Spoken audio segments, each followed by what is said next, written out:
হযরত আমিনা রাদিয়াল্লাহু তাআলা আনহা তিনি বলতেছেন রাসূল নবী সাল্লাল্লাহু আলাইহি ওয়াসাল্লাম ইনার বাবার নাম ছিলেন আব্দুল্লাহ, মায়ের নাম হচ্ছে আমিনা।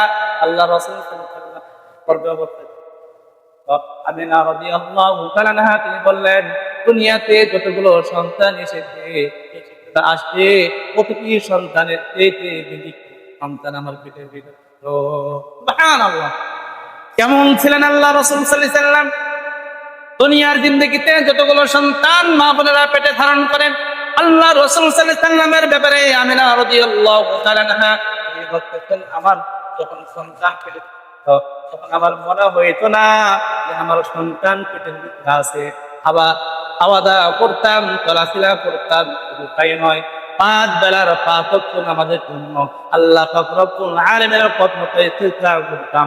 আমার কোনো সমস্যা হইতো না, ভাব ছিল না। তারপরও আমার সন্তানকে আমি পেটে ধারণ করেছি।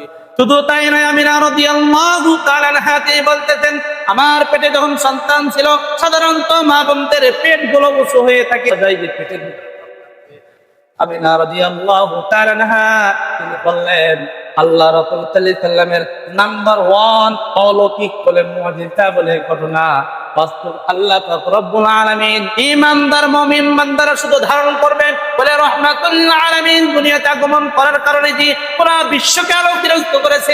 আমিনা রাদিয়াল্লাহু তাআলা গর্ভে থাকা অবস্থাতেই সংবাদ বিশ্ববাসীকে দিয়ে দিয়েছে। সুবহানাল্লাহ।